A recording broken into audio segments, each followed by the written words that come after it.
Then I'm going to call the meeting to order. This is the August 2nd, 2017 meeting of the Shelburne Development Review Board. I'm going to call the meeting to order at just after 7 o'clock. And let's see, what am I going to do first? I'm going to ask if there's any public comment on any items that are not otherwise on the agenda tonight. Hearing none, I will ask if any members of the board have any comments? No?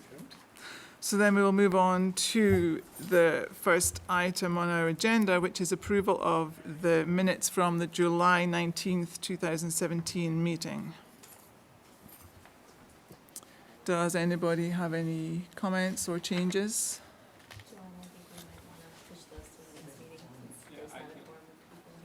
Oh, okay. So then we can't, so people who are... Yeah, continue to September 6th.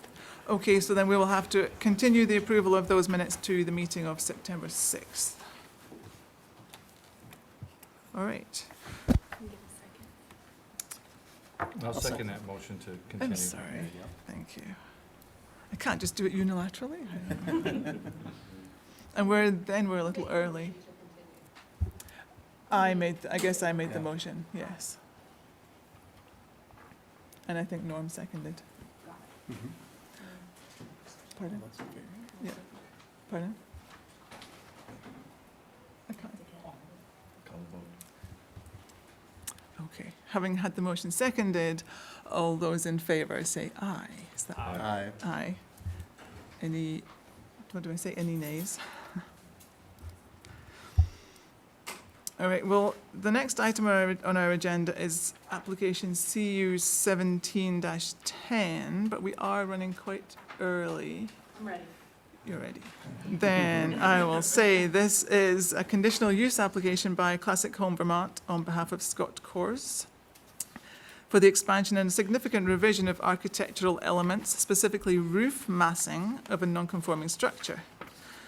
It changes reconstruction and expansion of a deck at the rear of an existing single-family dwelling, and the property is at 973 Mount Philo Road, which is located in the rural district.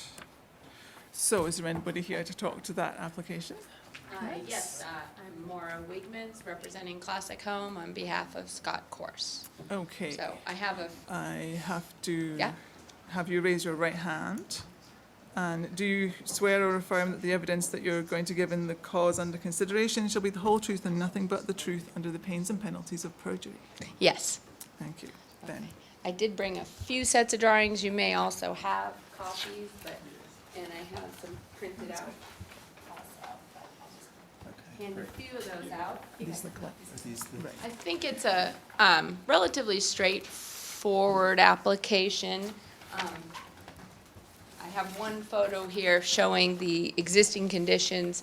We're expanding a porch on the rear of the house, so not facing Mount Philo Road, facing the other direction, not really seen from Mount Philo Road, and the entire expansion is outside of the setback.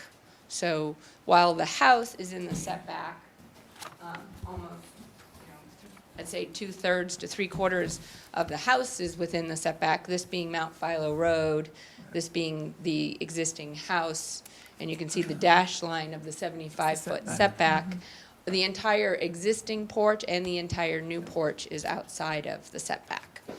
As far as the design of the porch, you can see right now the existing porch, again facing away from Mount Philo Road, is an open farmer's porch. The idea is actually to keep the same look of an open farmer's porch, but also add a enclosed screen porch to one side here. So this section is actually enclosed screen porch, and this is new porch. The porch is getting deeper, which you can see on the plans, going from about a 6-foot porch to actually a 14-foot porch. They really do want to make it an outside room, but I don't think that really the roof, it's getting larger, but the slope and style of the roof, everything is staying significantly the same.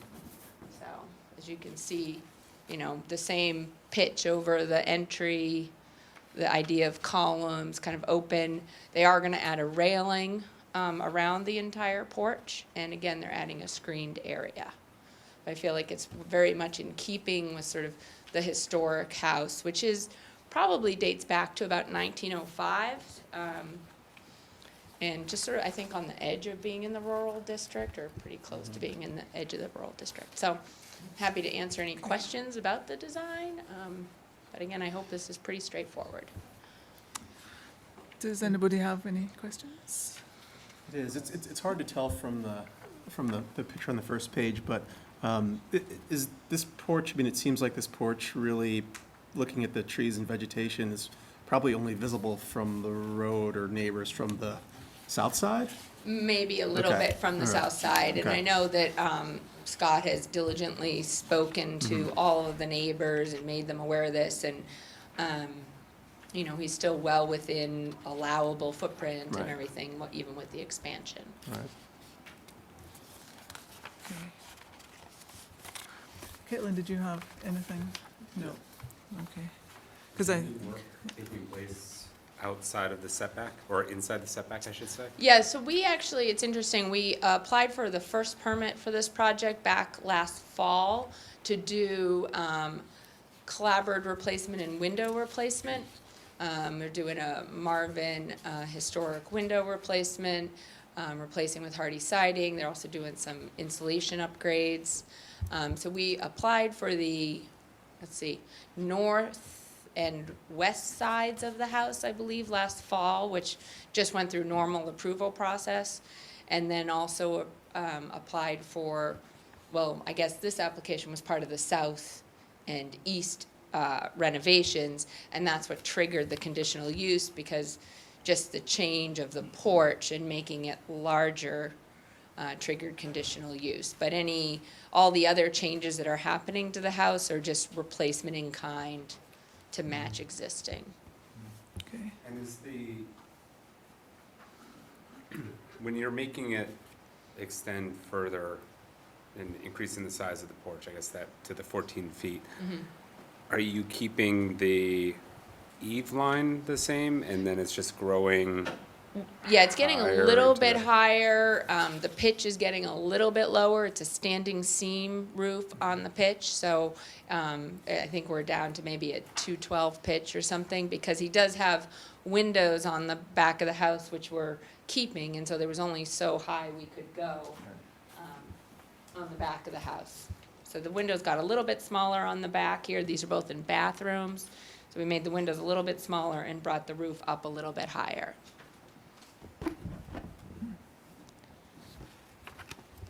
And, Okay. yeah, it's about a 212 pitch. Okay. Something else? No? Well, then, I guess I will make the motion to finalize the record for application CU 17-10 and make a motion to close with an indication of approval, moving to direct staff to prepare a decision indicating approval of conditional use application CU 17-10 as depicted on the filed application materials that were received July 11th, 2017, with the following condition that a zoning permit shall be required prior to land development. Can I have a second? Second on both? Thank you. All of those in favour? Say Aye. aye. Any nays? No? Thank you. Thank you.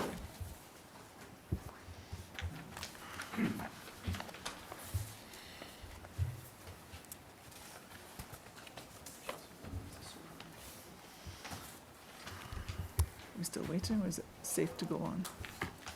Still, we're still running early.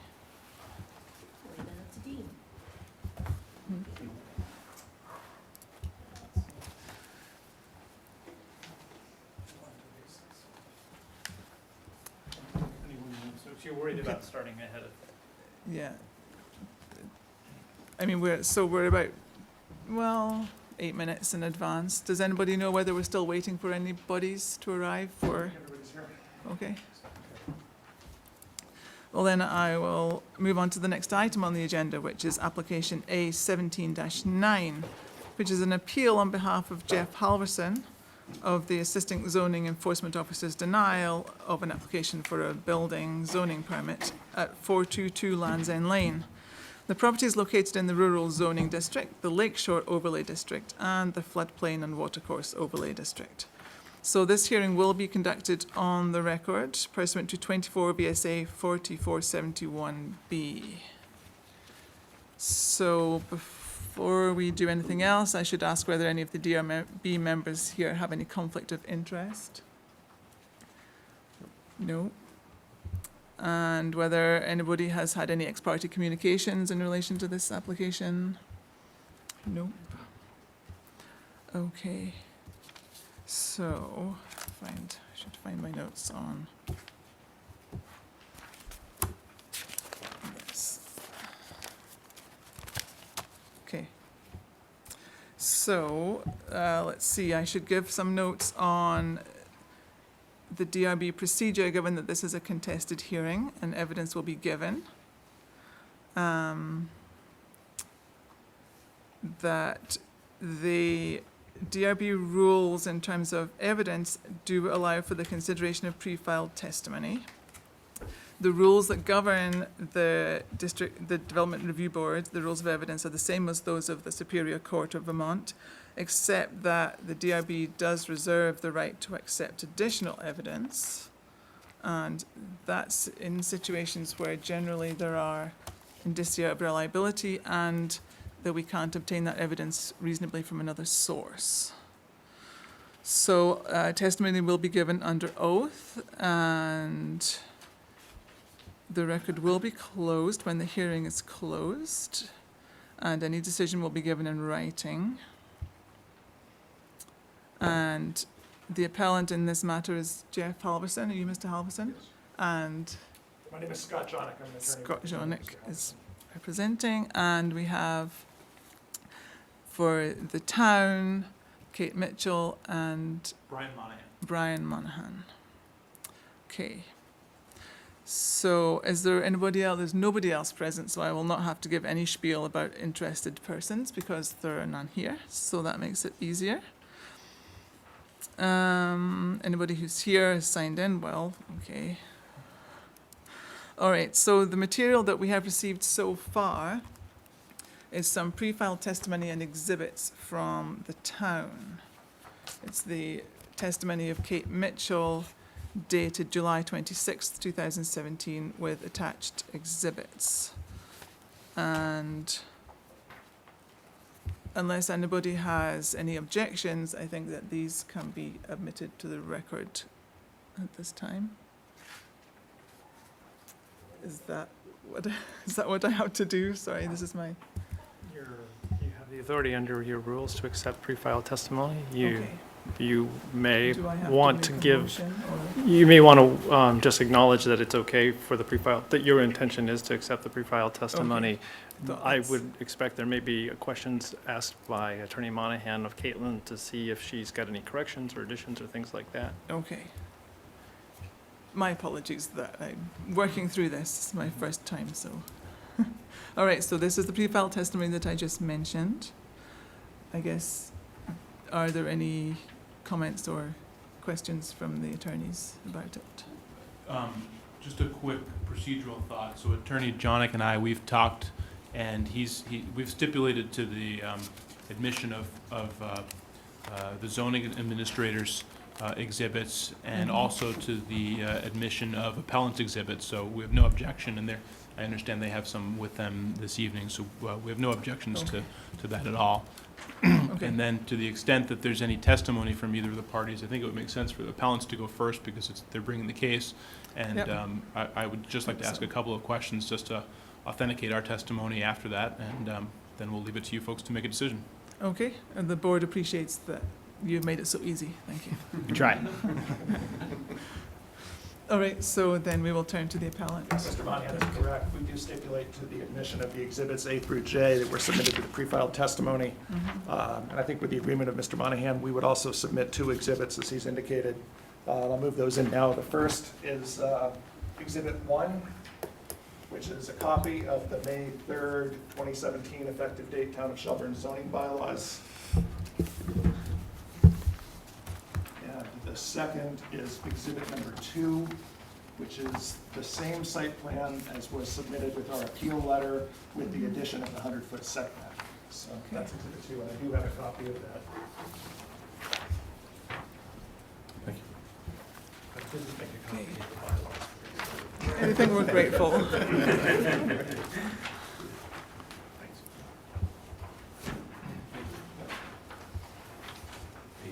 Okay, so then we will admit appellant's Exhibit 1, which is a copy of the Shelburne bylaws, and Exhibit 2, which is The plan The with the plan. 100-foot setback added in. Right. Plan with setback, okay. Extra copy. You keep the exhibits? I will hold them for now. One is marked. One was marked and one was not. Just the Oh, exhibit yes, yes, I don't want to confuse it, I'll just keep this. Okay. So then would you like to present? Yeah, with that, I'll call Mr. oral Halverson testimony? as a witness, please. So, Mr. Halverson, if you want to stand up and raise your right hand. So do you swear or affirm that the evidence that you will give in the cause under consideration shall be the whole truth and nothing but the truth under the pains and penalties of perjury? Yes, I do. Thank you. So So- when we built our home, we assumed that we'd be able to put a fence in the backyard, no different than a fence in the front yard. And when I found out that required a permit, Chris Gallipo of Steve Vox's office and Caitlin and I met on the property. And my main reason for having a fence is we have 4 dogs, and one of our neighbors down the block, a dog ran off the fence. And I now have a brand-new granddaughter. My first granddaughter is 18 months old, and she's all over the place. And as vigilant as we will be, being a primary resident of Florida, I know when sliding glass doors are left open, a grandchild can easily walk out and drown. And our cliff's edge is about 50 feet. And I fully understand and I appreciate the aesthetic concerns of the town. And what I'm suggesting today is, after Scott shows what we're debating, is if I could create a fence and camouflage it with landscaping or berms or even make a stone wall. But I'm literally at a crossroad where I'm a brick house pig by nature, and I do not want my little granddaughter, if we're not watching her or my next grandchildren, coming off that cliff's edge. And Caitlin will attest, it's a big drop-off. So on that 100-foot setback, I would suggest to the DRB respectfully that maybe if there's a safety issue where somebody has an elevated bluff, and we're about 50 feet, and the drop-off goes to sheer rock, that's something you should maybe consider as a variance, notwithstanding the fact that the fence in the front is a different definition than the fence in the back. And early on, Dean and I shared a lot of email exchanges about that definition. But I'm willing to camouflage it with berms or make it a set-in-place stone wall, do whatever I can to aesthetically comply, and even set it back 30 feet. But if you put the fencing perimeter at the 100-foot on our house, literally go out the front door, and there's 2 feet on one section where the door could be open. So I understand the aesthetic concern. I'm very cognizant of it, and I'm very willing to do what I can to have the DRB look at different ideas. But I just want to make sure my granddaughter's safe and our dogs don't go off a cliff as well. That's it. Okay, Mr. Halverson, I'd like to ask you a couple questions just to maintain the record. Could you describe the location of your property for me, please? Describe it. Yeah, where is it located? At the northern tip of Shelburne Point. Okay. And I'm not going to move this into evidence, but for demonstrative purposes, this is the Shelburne Point subdivision plan. This is the north orientation, so this is the northern tip of Shelburne Point. Can you show me your property, please? Right here. And where is your house located? Right about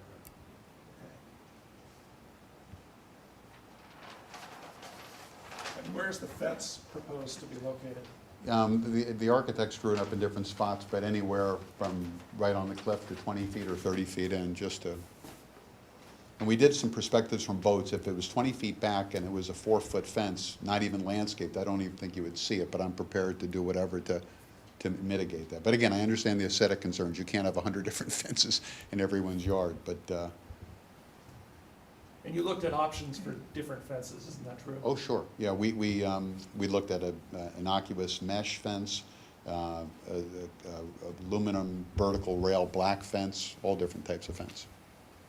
And you've actually changed the design of the fence proposal since the original fence Correct. application went in, Yeah. is that correct? Why did you do that? Well, just to try to just come up with different solutions. We also, I met today with a mason for the third time of creating a little stone wall. Behind that, I could put a little security fence. So from the water's edge, if it was 30 feet back, you probably wouldn't even see it, but it would be a stone wall which would match the erosion control we did down by the water.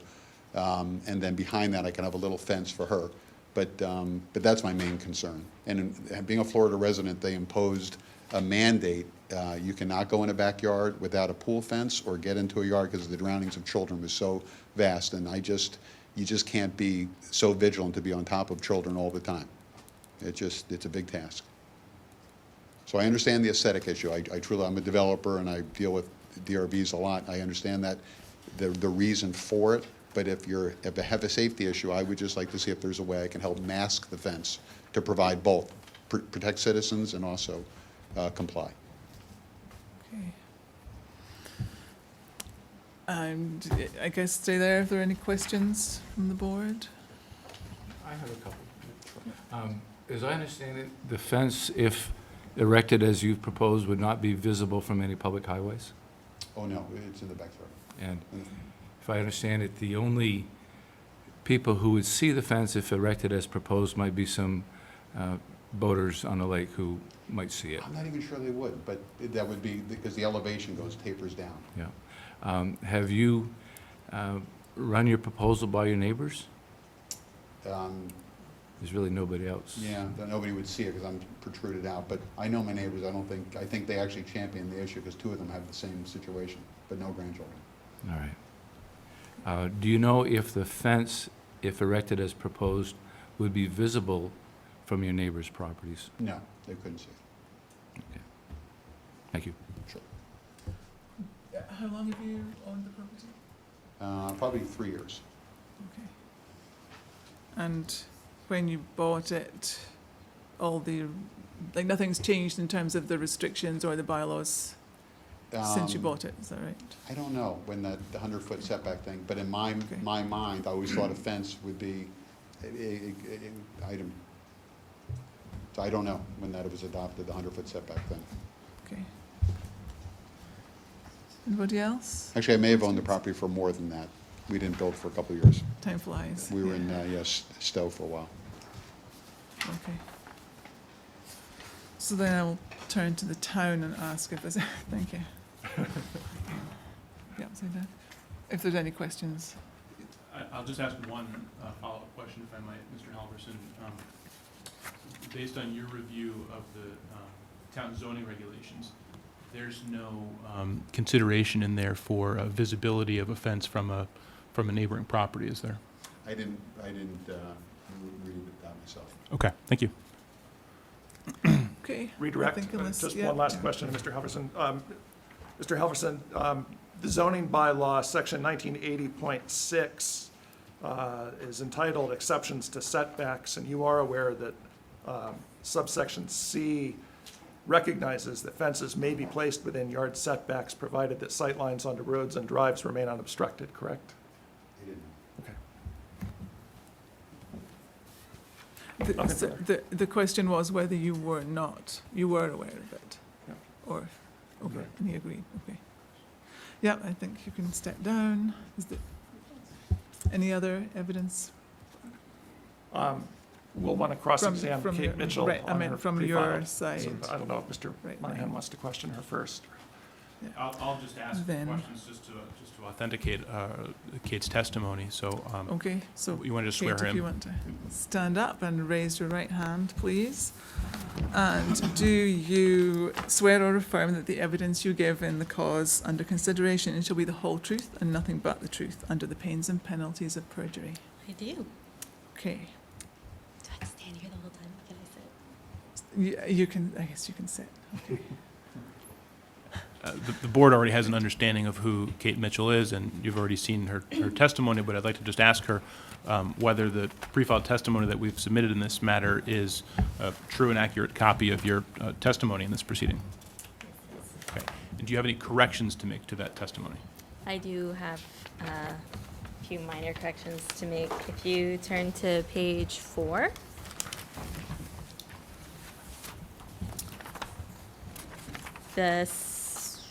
I think if you go right to A9, section 2110.140, the definition for setback, it's 0.144, not 140. And then additionally, if you skim down to the line 18, the side yard setback section is not 168, it is 176. I think that's it. 176. Indeed. Caitlin, could you repeat the first correction? Sure. Instead of 2110.1. Before line 12. Yeah. 140, it's 144.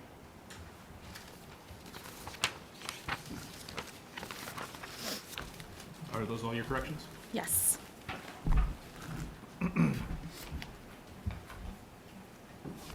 Based on your knowledge and understanding of the zoning bylaw, Kate, are there any provisions that require this DRB to consider whether a fence would be visible from another property? No.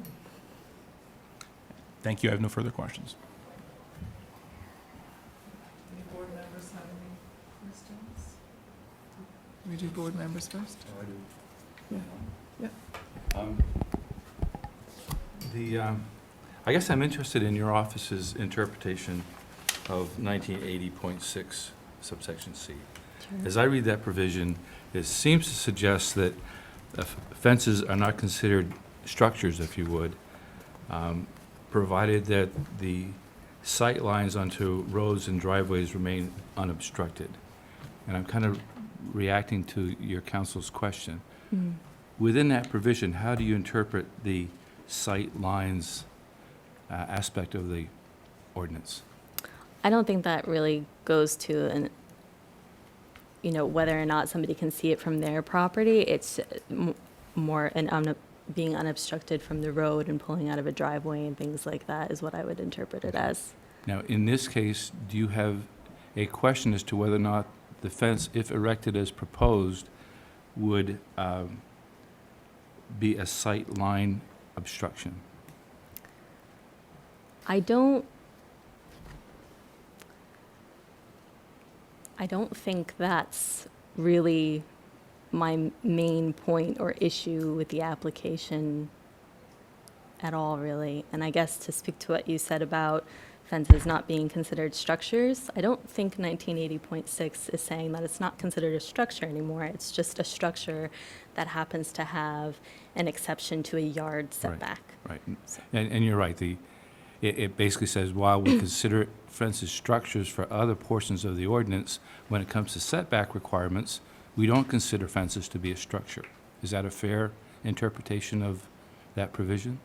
So I think there's a point to be made about what exactly the wording is, and the wording is exactly that it's an exception to yard setbacks. And there are definitions for yard setbacks. There's a definition for a setback separately from that. And it's in my testimony itself, but just to kind of explain it. So each district has dimensional requirements, and specifically they have yard setback requirements, emphasis yard. And that exception goes to the underlying district for the yard setback. The lakeshore setback is not a yard setback. It is a more strict setback for the purpose of the protection of natural resources and actually aesthetics of the lakeshore as well.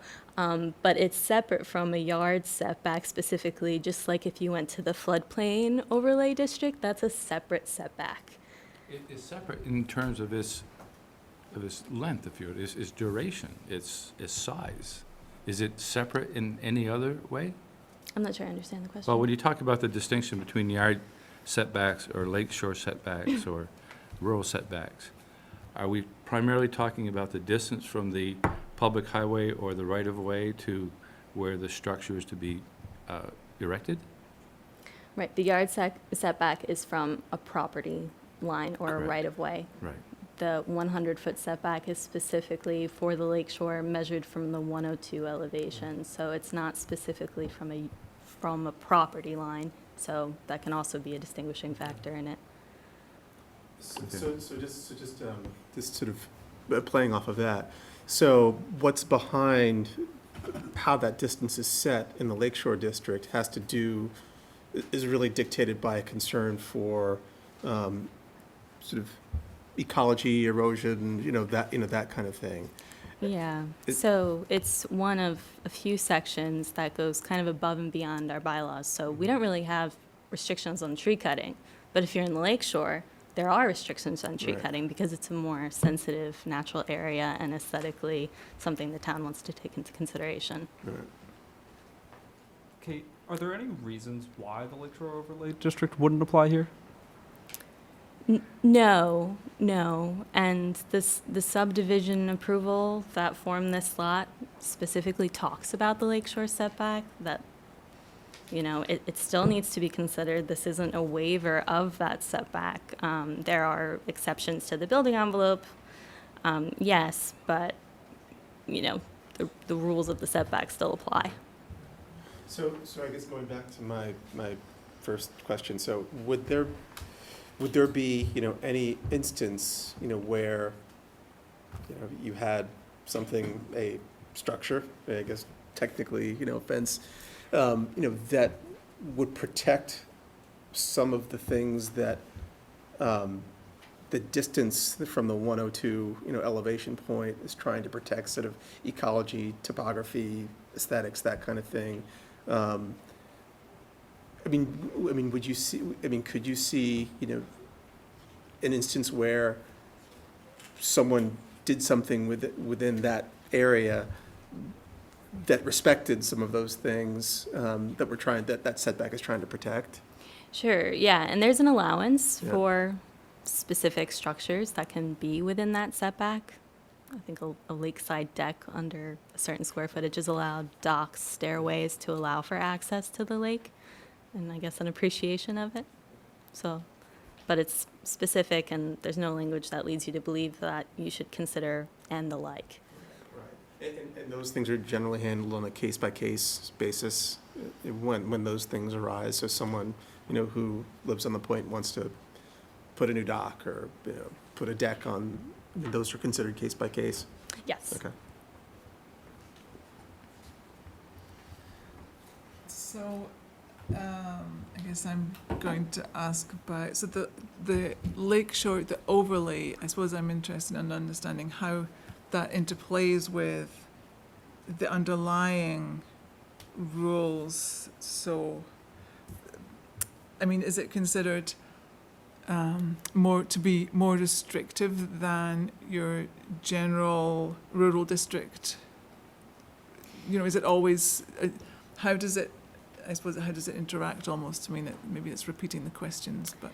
So overlays can play a few different roles. We have some overlays that, like there's a village core overlay that allows for some more density and different setback requirements, things like that. So it's a benefit in some ways. And then we have some overlay districts that are more restrictive, like the lakeshore and the floodplain. And so overlay districts interact with the underlying in such a way that they're more specific, and they really should be superseding what's already under there. So, if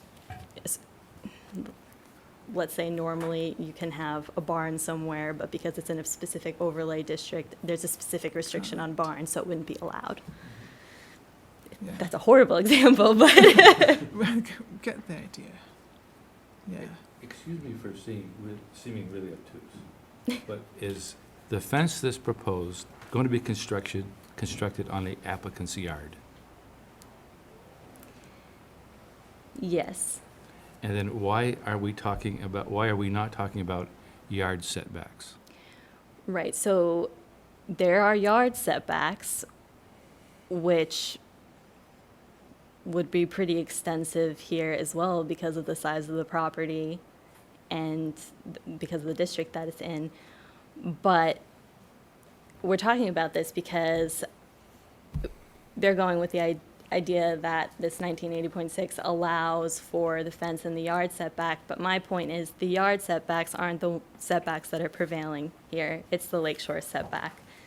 So yes, every property has yard setbacks, but when it has an overlay district that applies specific setbacks, you know, the less restrictive are going to prevail. Yeah. And I really apologize, I don't know the ordinances as well as you do, obviously, but is there a provision within the other districts or overlay districts that basically say the yard setback provisions generally do not apply to these other districts?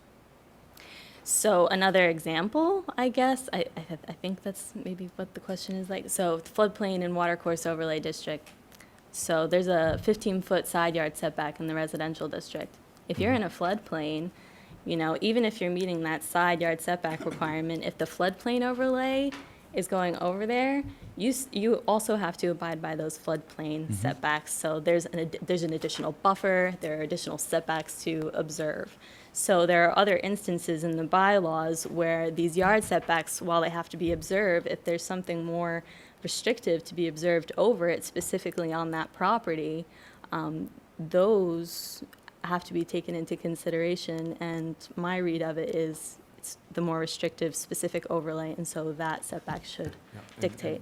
And that makes sense. But to use your example with respect to the floodplains, when the ordinances deal with floodplains, is there a provision that says within that scope of that subset, is there a provision that says, all right, the yard setbacks that are set forth in 1980 don't apply to the floodplains because it wouldn't make sense to apply it to the floodplain district? I'm not completely sure I understand that question. Well, I guess I'm trying to determine where or how we can determine when the yard setback does not apply to a particular district. Okay, so I feel like maybe I should try explaining this in a different way, but I'm... And I won't be offended if you take my questions being posed by somebody totally unfamiliar with zoning law. So, okay, I guess circling back, so the exception for the fences is for the exception to yard setbacks. Right. Multiple setbacks on a property in excess of the yard setbacks.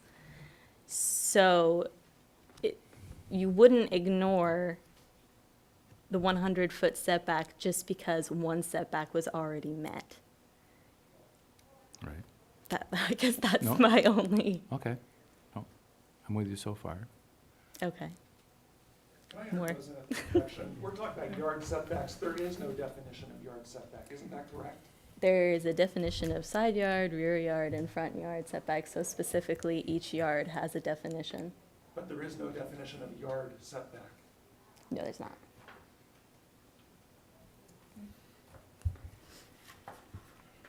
A question about fences.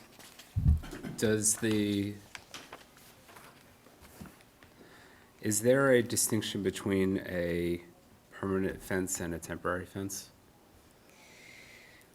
So we don't have a separate section for temporary structures in general. So I suppose the only exception to that would be maybe like silt fencing or construction fencing. That's specifically tied to a permit that will, and the allowance for that will expire when the permit expires. Mm-hmm. Is that? I'm wondering about seasonal fencing. Things like deer fencing, fencing around garden beds, things like that. Is there any? So we just have a definition for structure, and it's basically anything built upon the land for occupancy or use. It doesn't designate a specific timeline. Again, certain structures can be tied to a permit that has an expiration. Like we allow construction trailers and portable storage and things like that, that if you just, put it on your property, you would need a permit. specifically for that, but if, you know, you're renovating a house or something like that and you have the permit for that and you've specifically stated we're gonna have that portable storage on site for the duration of the permit, it rolls into that, but then also expires with it. So there's no real contemplation of the permanency or lack thereof. So, sort of tying on with that. If the applicant then had a permit for construction somewhere on the property and then needed to erect for the safety of construction workers or everyone involved in the construction, fencing along the rear side where there's a precipitous drop, would he be allowed to do that? Or would the overlay district say that you can't construct that even for the temporary nature of the permit? I guess I don't know. I guess I've never really contemplated the idea of safety fencing for construction workers, but if there was like erosion control fencing or something along those lines that was necessary for the project and only for the duration of that project, yeah. I guess piggybacking off that question. Great. Are we on the fourth level? We got 3 more to carry that piggyback. So I'm just trying to get to the nature of structure. You know, so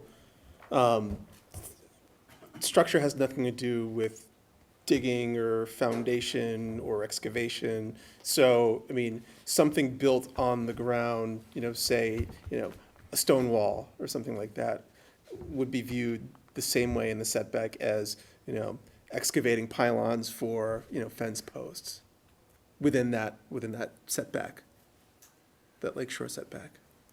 So yeah, I think both of those things encompass a structure. Okay. Yeah. But structure wouldn't necessarily encompass, you know, like a heavy privet or, you know, vegetation that would create, you know, a barrier. Landscaping is a separate Okay. definition, which, Okay. I mean, I think we've gone over. Yeah. I'm sorry, I'm just trying to wrap my mind around sort of at what point does structure end, you know, and Sure. begin? Yeah, yep, and there's, yep, Okay. that's valid. So, wait, Say piggybacking, just kidding. or maybe jumping Yeah. somewhere else. Because in reading your pre-filed testimony, I'm looking at question 15. And the question is how the Shelburne Point subdivision approval relates to this proceeding. And I suppose it just...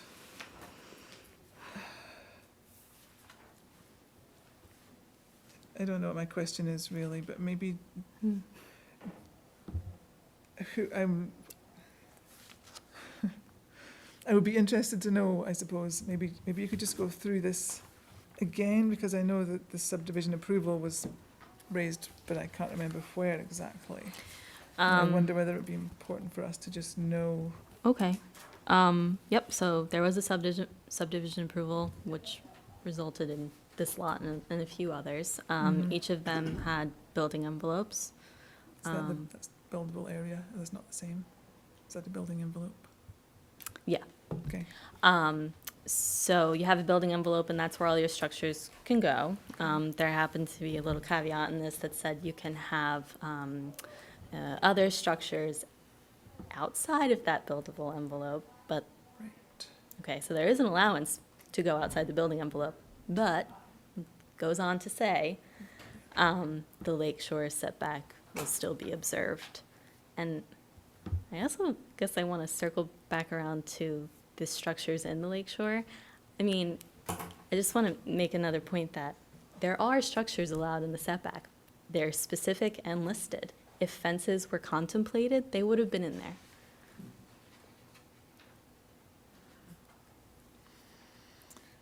Any other questions from board members? No. So But then, that's assuming that fences are oh, structures. Right. They're listed as a structure in the definition of structure. It includes fences. Okay. then we'll turn to cross-examination. Attorney Jonah. I have a few questions for Ms. Mitchell. Okay. Kate, you corrected the definition of setback and the definition of yard side. But at page 5, line 19, and at page 5, line 22, you describe a lakeshore conservation overlay district. I'm wondering if you could show me where that is in the bylaws.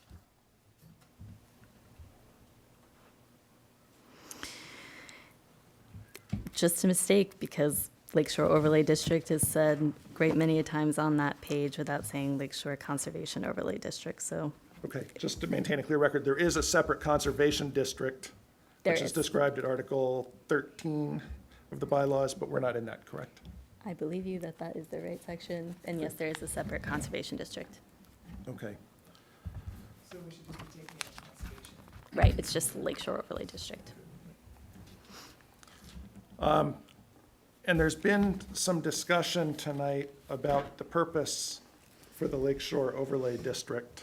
And your testimony was, in quotes, at page 8, lines 8 through 10, the town has adopted the overlay district specifically for the purpose of increasing the requisite setback distance. And I want to show you section 1700 of the bylaws, which is from the overlay district. That's the purpose for that section. Oh, okay, do you want, okay.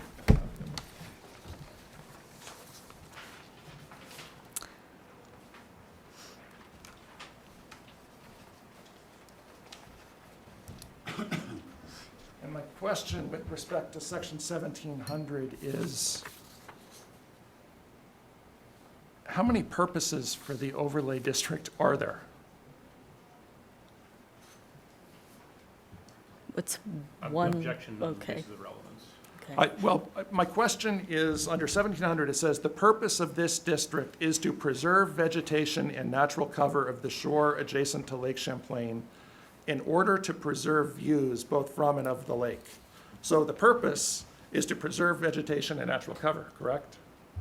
Among other things. Well, and that's my question, is because it goes on and it says the preservation of water quality and prevention of pollution, but again, that's tied to preservation of vegetation and natural cover, correct? Or are those separate purposes? That's what I'm trying to pin down. The purpose seems ambiguous to me. The purpose seems ambiguous, okay. And maybe I should just note that I did hear the objection, but that it seems to me that this is relevant because we have all been trying to discover the, objection overruled, yeah. Okay, so I'm seeing, yeah, so I mean, I guess I don't really know how to answer the question. The purpose of the district is to maintain vegetative cover, preserve natural, guess I won't pull out something that doesn't exactly say, but say preservation of natural resources and views. So I would say there's multiple purposes, and then I would also say that this is the purpose heading of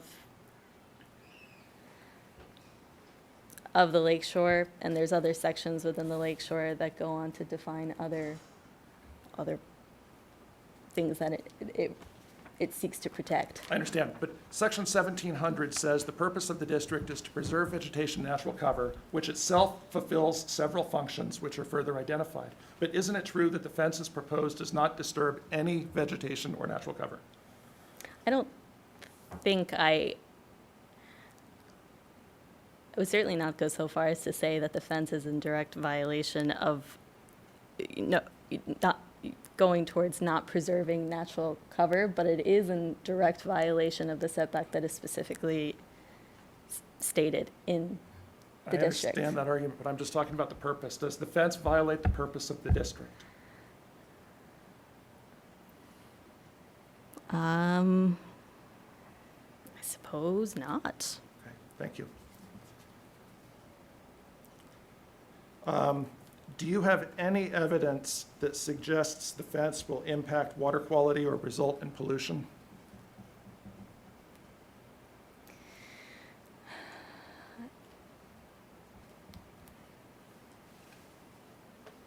Objection again on the basis of relevance. This is about setbacks. That's what the decision was made based on. This is not about the purpose of the district. This is an on-the-record review, and I'm entitled to make my record, and if I don't think that the decision is tied to the purpose of the district, I can make that showing. And I'm entitled to preserve my objection. Fair enough. Any thoughts from DRB members? I think the applicant has demonstrated a reasonable reason why they might want to pursue this line of inquiry. Okay. I think that sounds like a reasonable interpretation, Yeah. and we will, I need to make my record. we'll allow the question, Okay. if you can remember. I can remember it, I think. That's hard to say because I reviewed the application and my main conclusion that it was a violation of the setback. I didn't look at it and think, are the erosion control measures that are in place adequate enough to protect the lake from sediment or things of that nature? So I guess I can't totally say I can't say absolutely that, it wouldn't have a negative impact. I don't know because I My didn't. question is, do you have any evidence suggesting that it would? Not as part of the application that was presented. Do you have any evidence suggesting the fence will exacerbate the risk of erosion? Not that was made part of the application.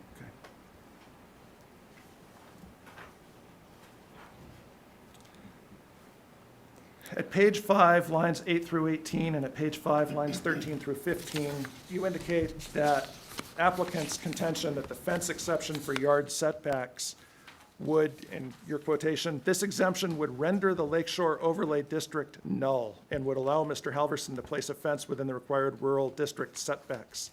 Can you explain for me the word null? No longer relevant, applicable.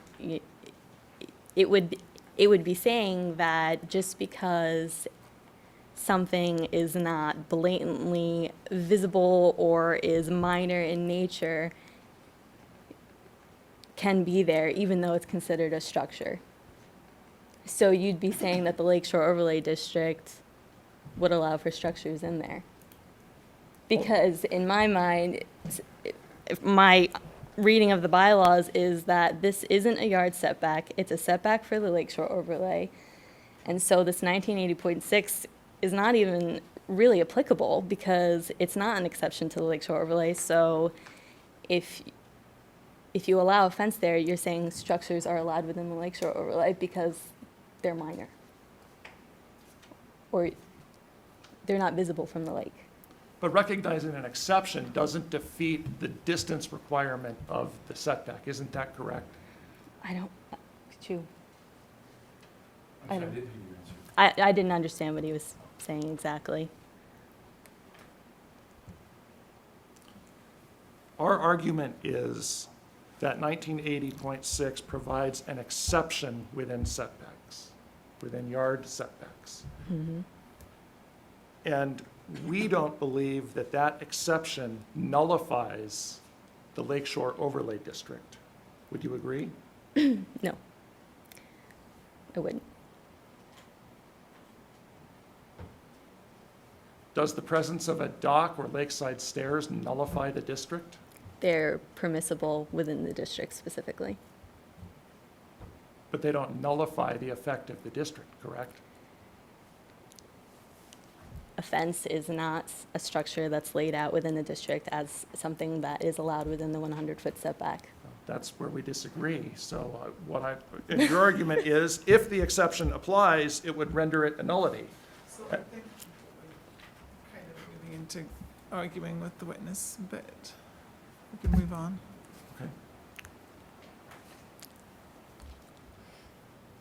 You testified tonight, and you testified in your pre-filed testimony at page 6, lines 4 through 7, that the Lakeshore Overlay District is more stringent than for those properties located in the rural district. And I know Board Member Blaze was asking a similar question. How big is Mr. Halverson's lot?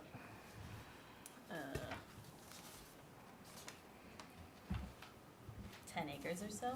Okay, but in your testimony, you set forth a 30-foot side and rear yard requirement for lots less than 5 acres, isn't that correct?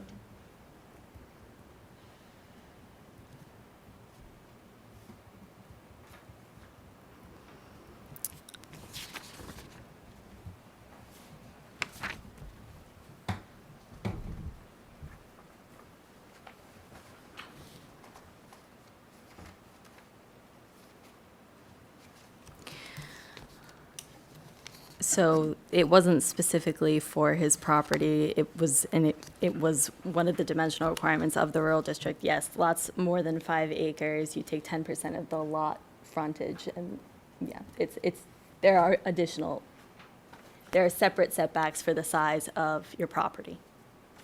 Okay. So the 30-foot side and rear yard requirement for lots less than 5 acres has no application to this application, isn't that correct? It just has an application to the rural district in general, so Okay. not to this application. I'm just trying to make the record clear. So at section 330.3D, it does state for the rural district for lots that are greater than 5 acres that it's 10% of the lot frontage or 50 feet, which is ever greater. Did you calculate the lot frontage of Mr. Halverson's lot? I did not, because it was my understanding that the 100-foot setback was going to be the setback that dictated it and not the rear yard setback. And so calculating the lot frontage, I mean, if it was less restrictive, then the 100 would have prevailed, and if it was more restrictive, then he would have had to put his fence farther back. But I was looking at the application with the 100-foot setback from the 102 in mind. But you testified that the purpose for the overlay district was specifically to increase the requisite setback distance. So don't you need to start with an understanding of the requisite setback distance? I do have an understanding of the requisite setback distance. Which is tied to the frontage, or 50 feet, but we need to know the frontage, correct? Correct. And we don't know the frontage, correct? Can you give me 1 second? Just look at something. Where's all the actual application?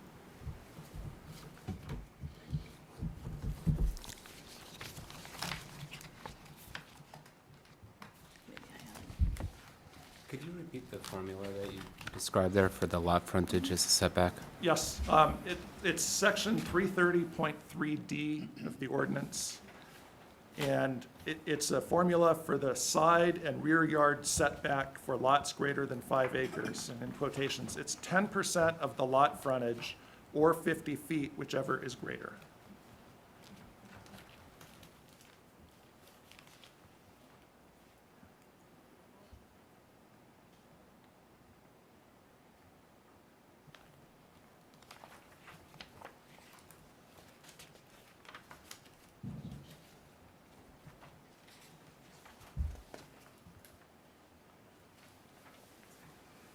Okay, so yeah, to answer your question, no, I did not calculate the lot frontage. Okay, is there a definition of frontage in the bylaws? There is.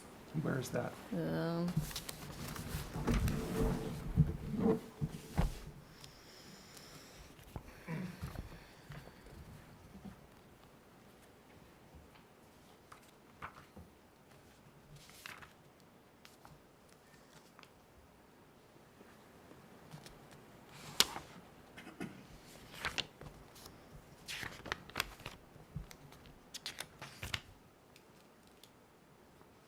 It's 2110.93 lot frontage. Okay, so that's lot frontage. Yeah. Okay. But you didn't apply that to this application?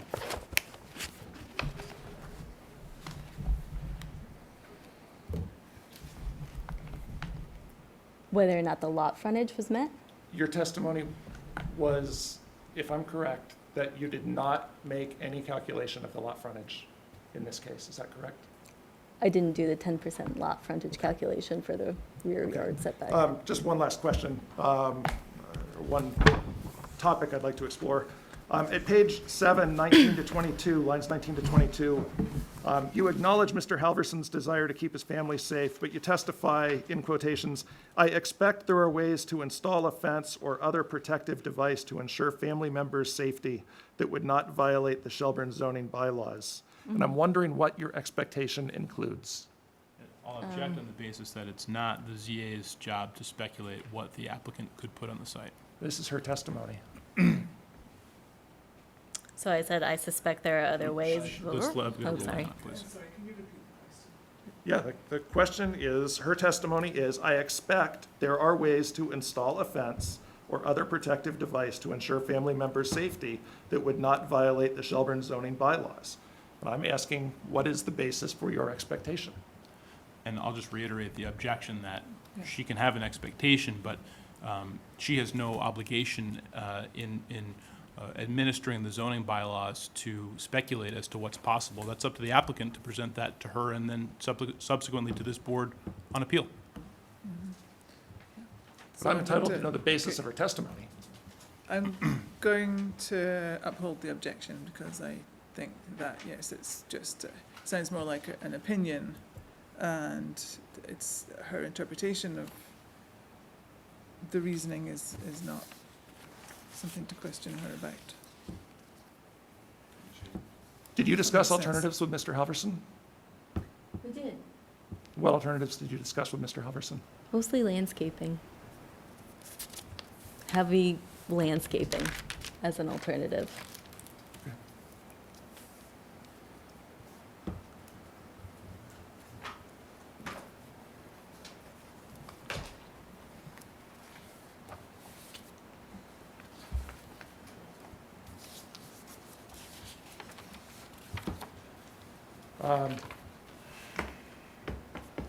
I have nothing further for Ms. Mitchell.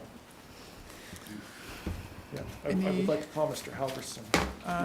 So, just any redirect on this? I'm not going to redirect. Okay, any, yeah.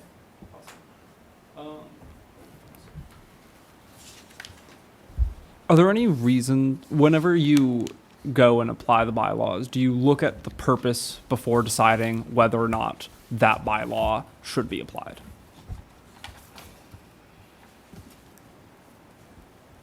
So I understand the general purpose of, I would say, the majority of the districts. I don't look at every application and say, is this meeting the purpose? I say, is this an allowed use? Conditional use? Is it meeting the dimensional requirements? Is there an overlay district? Is that meeting the requirements of the overlay district? So the purpose serves a purpose, but there's no mandatory language in it exactly. So, Sure.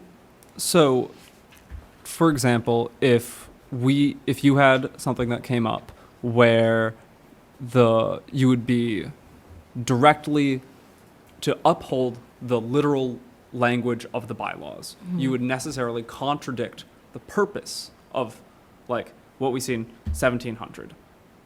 Which would you follow the letter of the bylaws or the purpose? So I think the purpose is a general statement, and I think understanding whether or not something is in violation or is contradictory to that purpose is further laid out in the specific language within the rural, or not the rural, any district. So I don't think you couldn't just look at a residential district purpose and say, yeah, okay, I think I understand that, cow barns are a good idea here. You would have to say, are they allowed? Is it going to meet all the requirements set forth through the district? So I would never rely on it as the only thing to say whether or not something should be allowed. Sure. I guess my question was more of when the two are in direct competition, which wins out?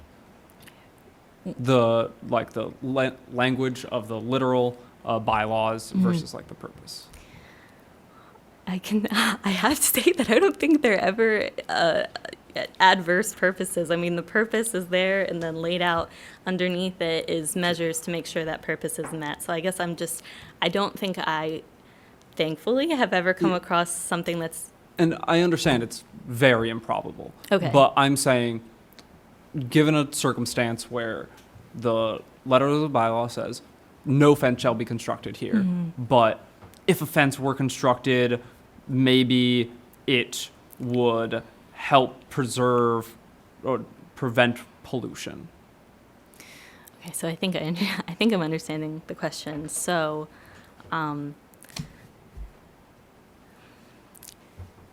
purpose usually speaks to the character of an area, and the character of an area, I suppose, would be the most easily, the thing that would be most easily interpreted in multiple ways. And I think when you have a hardline number or a very specific sentence that says, no, you may not, or 100 feet, or something along those lines, I think that prevails. And in bylaws, they should never be contradictory to each other. So, Thank you. okay.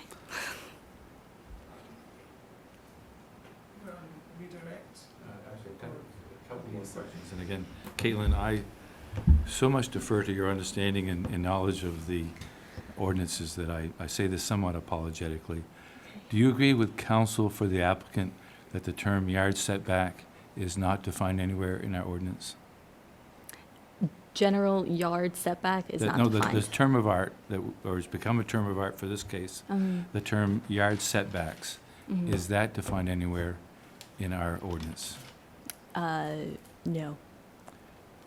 Is there any provision in our ordinance which explicitly states which districts the yard setbacks apply to? Every district has yard setbacks. So each district is laid out Okay. and it has a purpose and then it has uses and dimensional requirements. And so the yard setbacks are in, I want to say all of them. Okay.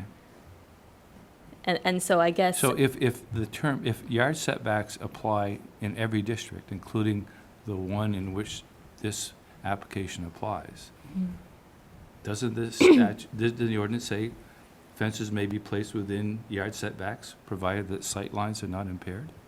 So I think, okay, so the general definition, yard setbacks, is not defined, but each type of yard setback is defined, and each type of yard setback is laid out in the district. Nothing else says yard setbacks, it says dimensional requirements and setbacks. So I think a reasonable and plain thing to say is when something says yard setbacks, and there's no definition that just says yard setbacks, you would go to the side yard setback, front yard setback. But those are mostly, they're dimensional in character as opposed to dealing with structures and things of that nature. The difference in the setback requirements for each district are generally dimensional. For where structures can be placed. Right. Right. Okay. Okay. Mr. Blaze, just to clarify, the definition of setback at 2110.144 is the distance. So it is a dimensional definition.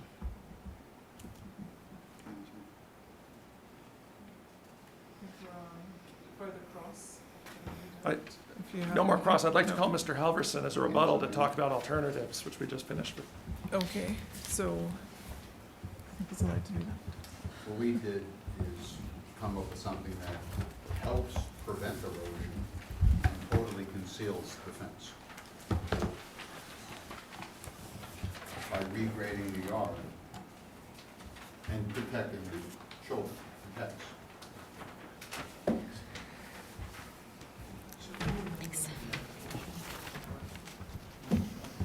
So what we did is basically cut the yard down at a 6% slope to a 3-foot section, and then continue the grade, so the stone wall would be totally hidden from the lake, and it would prevent any stormwater discharge from the house into the lake, because it's a catch. So it's actually better it's enhancing erosion control, and it's completely hidden, and it's protecting my granddaughter and our dogs. And so you're presenting this A as, potential solution, okay. a win-win. Yeah, in all respect to the ordinance, I think in some situations when safety is an issue, like the Florida pool thing, maybe sticking by the verbatim ordinance isn't the smartest thing. I guess if I may. Yeah. I'm trying to understand if this is an amendment to the permit application. Is that, is what this is, or the? Just a suggestion. Well, the property owner began his original testimony by making reference to variances. And this is not warned as a variance request. So I'm just trying to get a sense for my tracking of the record where this is going and what this is. This is just an informal suggestion. But I guess how I'm interpreting Dean's question is the applicant asking for an appeal of the original ruling, or are they asking for, and Dean, correct me if the thing that he would be asking for, or are they asking for variance, which might be a different hearing? We're asking for an appeal of the original denial of the application for a fence permit. So the applicant is not asking for a variance as of right now? As of right now, I don't know that there's an entitlement for a variance. Okay, just so we're on the same page. So then I don't think that we will admit this into the record because it's just All I an just informal is an example suggestion. when Kate said there's other ways to deal with it, and when we walked the property, she acknowledged how risky it was. Right. That's a way So that that's- no one sees it, it stops erosion, and it keeps everybody safe. Right, but, so I think that's down to discussions of alternatives. It doesn't really relate directly to an appeal of Correct. the decision, so, thank you, but we'll look at it. Okay, any other questions for the town's witness? Any other evidence from the town? No, thank you, Madam Chair. Okay. Let me see where we're at then. No other questions? So then I'll make a motion, sorry. Get myself together. I guess there isn't anything.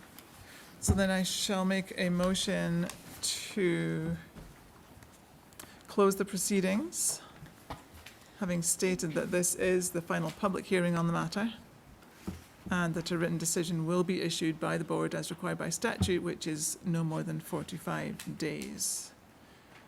So can I have a motion to close the proceedings, please? Is that, Motion to. or did I make the I motion? thought you made the motion. I'll Then second I it. will, I have made the motion. I will second that motion. Thank you. All those in favor? Yeah. Aye. Aye. Any nays? Nope. Okay. So, thank you, everybody. Thank you. Thank you for being so helpful and for bearing with me. Okay, so the next item on the agenda is any other business? Does anybody have any other business? No correspondence? No? Then, do we need to enter, I mean, I'm assuming that, Your agenda We is can- formed as having a deliberative session following adjournment if it's needed. I You didn't resolve see. it, so it would be needed. Okay, I'll make a motion to adjourn. I thank you. Can I have- that motion. All those in favor? Aye. Then do I have to also make a motion to enter a deliberative session? No, you may deliberate it.